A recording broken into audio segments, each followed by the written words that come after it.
నమస్కారం. అస్ట్రో యజ్ఞేష్ ఛానల్కి స్వాగతం, సుస్వాగతం. అందరికీ శ్రీ విశ్వావసునామ సంవత్సర ఉగాది శుభాకాంక్షలు. ఈరోజు మనం ఈ విశ్వావసునామ సంవత్సరంలో ద్వాదశ రాసుల వాళ్ళకి ఎటువంటి ఫలితాలు ఉంటాయి, గోచార రీత్యా ఎలాంటి ఫలితాలు ఇస్తాయి, ఎలా ఉండబోతోంది సంవత్సరం అని తెలుసుకునేదానికి ప్రయత్నం చేద్దాం. ఇది కేవలం గోచార రీత్యా మాత్రమే మనం ఫలితాలని అంచనాలు వేస్తాం. ఇది కాకుండా వ్యక్తిగత జాతకం చాలా ఇంపార్టెంట్ అది. సో ఒక్కొక్క మనిషికి ఎలా ఉంటుంది, వాళ్ళకి ఏ మహాదశ జరుగుతోంది, ఏ అంతర్దశ జరుగుతోంది, ఈ మహాదశ యొక్క లార్డ్ ఎలా ఉన్నారు, ఎటువంటి ఫలితాన్ని ఇవ్వగలరు అనేది మనం ఒక్కొక్క జాతకంలో విశదీకరించుకుంటే అది ఇంకా బాగా తెలుస్తుంది. సో గోచార రీత్యా మాత్రమే చూస్తున్నాం కాబట్టి ఈ సంవత్సరంలో ప్రధానంగా ఎటువంటి గోచార ఫలితాలు ఉంటున్నాయి, అసలు ఏ గోచారం జరుగుతున్నది, సిగ్నిఫికెంట్ ట్రాన్సిట్స్ ఏం జరుగుతున్నాయో మనం 6 భాగాల్లో తెలుసుకుందాం. సో మొదటది చూస్తే ఉగాది రోజునే శని గారు కుంభరాశి నుంచి మీనరాశికి ట్రాన్సిట్ అవుతున్నారు. So that was a major transit. So మీనరాశికి ఆయన వస్తున్నారు కాబట్టి అది ఉగాది రోజే జరుగుతుంది కాబట్టి దట్స్ సిగ్నిఫికెంట్ ట్రాన్సిట్గా మనం ఈరోజు చూస్తాము. దాంతోపాటు అదే మీనరాశిలో ఆల్రెడీ అక్కడ వేరే గ్రహాలు ఉన్నాయి. ఈరోజు అది షడ్గ్రహ కూటమిగా అది వస్తున్నది. 6 గ్రహాలు మీనరాశిలోనే ఉండబోతున్నాయి. అది కూడా ఉగాది రోజే జరుగుతుంది. So that's also one of the significant factors that will decide how ఈ మొత్తం 1 year ఎలా ఉండబోతుంది అని అంచనా వేసే దాంట్లో అది కూడా ఇంపార్టెంట్ ఫ్యాక్టర్ అవుతుంది.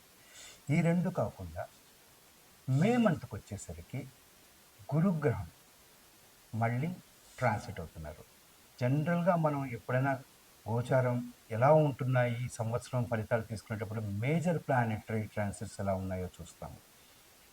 మాసం రోజువారీ ట్రాన్సిట్ అయ్యే లైక్ మూన్ కానీ, మంత్లీ ట్రాన్సిట్ అయ్యే మార్స్ కానీ, వీనస్ కానీ, వీళ్ళది మనం సంవత్సరం మొత్తం ఫలితాల్లో ఎక్కువగా చూడము.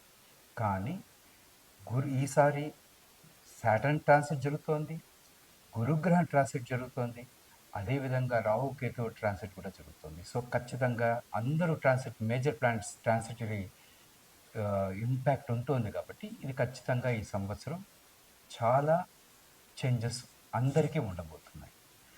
సో అదేవిధంగా గురు గోచారంతో పాటు అదే టైంలో రాహుకేతువులు కూడా సంచారం జరుగుతుంది. గురుగ్రహం వృషభ రాశి నుంచి మిథున రాశికి వస్తున్నప్పుడు రాహు గారు వచ్చేసి మీనరాశి నుంచి వక్రంలో వెనక్కి వస్తారు కాబట్టి మీనరాశి నుంచి కుంభరాశికిను, కేతువు వచ్చేసి కన్యారాశి నుంచి సింహరాశికిను ట్రాన్సిట్ జరుగుతుంది. సో ఈ ట్రాన్సిట్ ఫలితాలు ఎలా ఉండబోతున్నాయి? ఇవి కాకుండా 5వ పాయింట్ ఏంటంటే గురువు ఈ ఇయర్లో జనరల్గా ఆయన ఒక రాశి పూర్తిగా సంచారం చేయడానికి 12 నెలలు తీసుకుంటారు. కానీ ఈ ఇయర్ ఆయన మొత్తం ఈ మిథున రాశిని ట్రాన్సిట్ చేయడానికి ఒక్కసారిగా అతిచారంతో 5 నెలలకే ఆయన మిథున రాశి దాటి కర్కాటక రాశికి వెళ్ళిపోతారు. కర్కాటక రాశి ఆయనకి ఉచ్చ రాశి. సో ఆయన అక్కడికి వెళ్ళిపోయి మళ్ళీ వక్రమై వెనక్కి వచ్చి మళ్ళీ మిథున రాశికి వచ్చి మిగతా సంవత్సర కాలం అంతా ముందుకు వెళ్తారు. సో ఈ మొత్తం ట్రాన్సిట్స్ అన్నిటినీ మనం క్రోడీకరించుకొని ఎలా ఉండబోతోంది, ప్రతి రాశికిను ఈ ఇంపాక్ట్ ఎలా వస్తుంది అని తెలుసుకునే ప్రయత్నం చేద్దాం. ఇప్పుడు మనం చెప్పుకున్న ఈ మేజర్ ప్లానటరీ ట్రాన్సిట్స్, ఈ 6 ట్రాన్సిట్స్తో పాటుగా సంవత్సర ఫలితాలు చూసేటప్పుడు మనం ఇంకొన్ని పాయింట్స్ కూడా కన్సిడరేషన్లో తీసుకుంటాం. మేజర్గా చెప్పాలంటే ఈ సంవత్సరం ప్రతి రాశికి ఆదాయం వ్యయం ఎలా ఉంటుంది, రాజపూజ్యం అవమానం ఎలా ఉంది, దీస్ ఆర్ ఇండికేటివ్ థింగ్స్. ఎలా ఉండబోతోంది అని చెప్పగలుగుతుంది మనకి. 100% అలాగే ఉంటుందని కాకపోయినా దీన్ని ఏ రకంగా మనం అన్వయించుకోవాలో మనం చూసుకోవాలి. అది అన్వయించుకొని ఏ రకంగా జరుగుతుంది, అది ఈ సంవత్సరం మనకి ఏ రకంగా ఫలితాలను ఇస్తుంది అని మనం ఒక అజంప్షన్స్ బేస్డ్ ఎస్టిమేషన్కి రాగలం. ఇప్పుడు కర్కాటక రాశి వారికి శ్రీ విశ్వావసునామ సంవత్సరంలో ఎటువంటి ఫలితాలు ఉన్నాయో క్లుప్తంగా పరిశీలిద్దాం. ఈసారి కర్కాటక రాశి వారికి ఆదాయం 8, వ్యయం 2, రాజపూజ్యం 7, అవమానం 3. ఖచ్చితంగా దీన్ని చూసుకున్నప్పుడు ఇటు ఇన్కము బాగుంది, రాజపూజ్యం కూడా చాలా బాగుంది. సో 7 పాళ్ళు రాజపూజ్యం, 3 పాళ్ళే అవమానం. సో చాలా డ్రాస్టిక్ చేంజెస్ కలగబోతున్నాయి. ఎందువల్ల అని ఒకసారి మనం పరిశీలిస్తే కర్కాటక రాశి వారికి ఒక అతి పెద్ద ప్రాబ్లం నుంచి బయటకు వస్తారు. అదే అష్టమ శని. గత 2.5 సంవత్సరాలుగా వీళ్ళు అనుభవించిన కష్టాలు తక్కువ కాదు.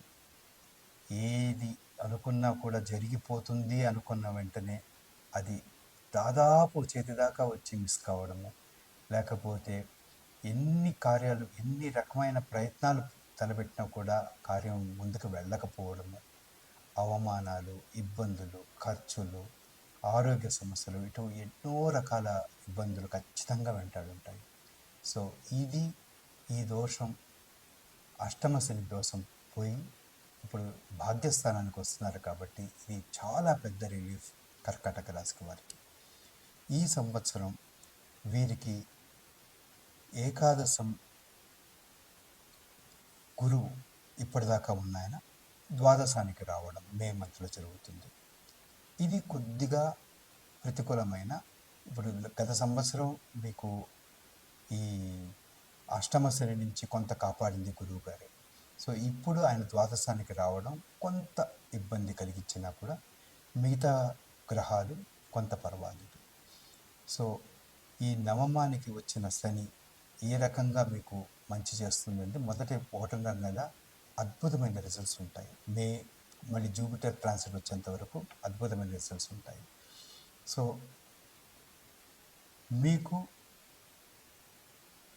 9th హౌస్లో షష్టగ్రహం కూటమి ఏర్పడడం ఒక రకంగా మంచి అయినా మీకు టెన్షన్స్ కానీ ఖర్చులు కానీ మే మంత్ నుంచి ఎక్కువ కావడం మీరు గమనిస్తారు. శుభకార్యాలు జరుగుతాయి ఇంట్లో.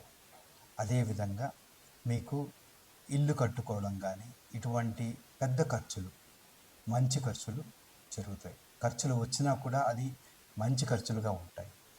అలాగే జూపిటర్ కానీ ఇప్పుడు మీకు వచ్చిన కేతు ఎనఫ్ సపోర్ట్ మీకు ఇవ్వలేకపోతారు. మీకు ఇవ్వాలనుకున్నంత సపోర్ట్ మీకు రాకపోవచ్చు. కానీ సాటర్న్ మూమెంట్ మటుకు మిమ్మల్ని బాగా కాపాడుతుంది ఈ సంవత్సరం. Thank you. కర్కాటక రాశి వారికి ఈ సంవత్సరం రావాల్సిన రికగ్నిషన్, రివార్డ్స్ ఖచ్చితంగా వస్తాయి. అది మిమ్మల్ని సంతోషపరుస్తాయి. అదేవిధంగా అంత రివార్డ్స్ వచ్చినా కూడా కొన్నిసార్లు ఈ కష్టాలు కాస్త ఎక్కువ అవ్వడం ఖచ్చితంగా గమనించవచ్చు. అంటే వర్క్ ప్రెషర్ ఎక్కువ కావడం కానీ, శ్రమ మనం ఎంత చేయాలో దానికన్నా ఎక్కువ శ్రమ పడాల్సిన అవసరం రావడం కానీ ఇవన్నీ జరుగుతాయి. కానీ రివార్డ్స్ మట్టుకు ఖచ్చితంగా మీకు తృప్తిని కలిగిస్తాయి. ఇది కర్కాటక రాశి వారికి విశ్వావసునామ సంవత్సరంలో జరగబోయే ఫలితాలు. శుభం. ఇప్పుడు కుంభరాశి వారికి శ్రీ విశ్వావసునామ సంవత్సరం ఎలాంటి ఫలితాలు ఇస్తాయో చూద్దాం. సో కుంభరాశికి ఆదాయ వ్యయాలు, రాజపూజ అవమానాలు చూస్తే కుంభరాశికి 8 ఆదాయం, 14 వ్యయం, 7 రాజపూజ్యం, 5 అవమానం. సో కొంత ఊరటనిచ్చేది చూస్తే ఖచ్చితంగా రాజపూజ్యం అవమానం కన్నా ఎక్కువ ఉంది, 7 పాళ్ళు టు 5 పాళ్ళు. కానీ ఖర్చు విషయానికి వచ్చేసరికి 8, 14. సో కొంత ఎక్కువ ఖర్చు ఉంది. మీకు ఇన్కము బాగానే ఉంది, ఖర్చు కూడా దానికి తగ్గట్టుగానే ఎక్కువగానే ఉంటుంది.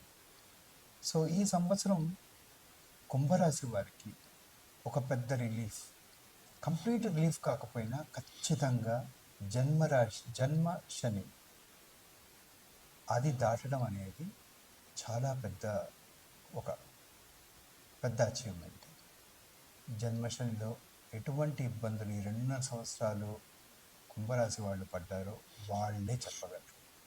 ఎన్ని కష్టాలు ఉన్నాయో, ఎన్ని రకాల అవమానాలు ఉన్నాయో, ఎన్ని రకాల ఇబ్బందులు వాళ్ళు ఫేస్ చేశారో చెప్పలేం. జన్మశనిలో ప్రతి ఒక్కళ్ళకి ఇది తప్పనిసరి. సో జన్మశని నుంచి ఇప్పుడు వాళ్ళు చివరి 2.5 సంవత్సరం సెకండ్ భావానికి వచ్చింది కాబట్టి ఈ 2.5 సంవత్సరం కష్టాలు ఉన్నా వీళ్ళకి నేనున్నాను ప్రొటెక్షన్కి అంటూ మే నుంచి గురువు గారు వాళ్ళకి పంచమ స్థానానికి వస్తారు. పంచమ స్థానం నుంచి ఆయన నవమ దృష్టి పరిపూర్ణంగా కుంభరాశి మీద ఉంటుంది. సో ఎటువంటి ఇబ్బందులు శాటర్న్ వల్ల కానీ మరి ఏ ఇతర గ్రహాల వల్ల కానీ ఉన్నా కూడా ఆయన దృష్టి పూర్తిగా కుంభరాశి మీద పడడం వల్ల వీళ్ళకి అన్ని కష్టాల నుంచి వీళ్ళకి విముక్తి ఉంటుంది. ఎటువంటి శాటర్న్ యొక్క లాస్ట్ 2.5 ఇయర్స్లో 1 ఇయర్ వీళ్ళకి గురువు వల్ల ఖచ్చితంగా సబ్సైడ్ అవుతుంది. వాళ్ళకి శుభ పరిణామాలు చూస్తారు.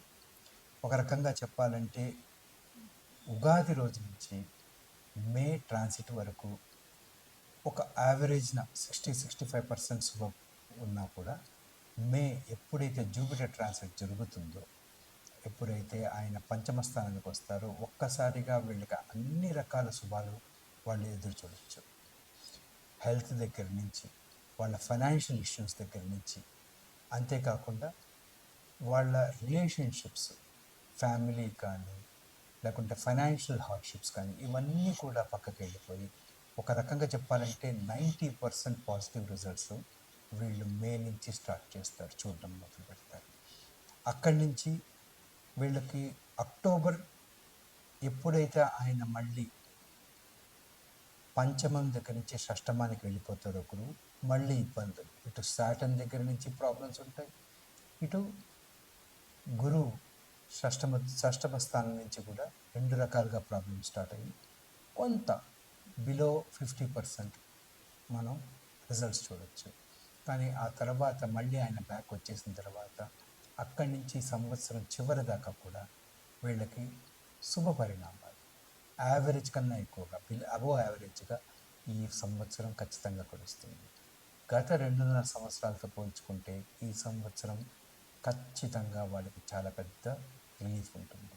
కుంభరాశి వారికి మంచి కలగాలని వెంకటేశ్వర స్వామి పూజ లేకుంటే ఆంజనేయ స్వామికి పూజ చేసుకోవడం, గురువు గారికి పూజ చేసుకోవడం అన్ని రకాలుగా వీళ్ళకి శుభం కలిగిస్తుంది. శుభం.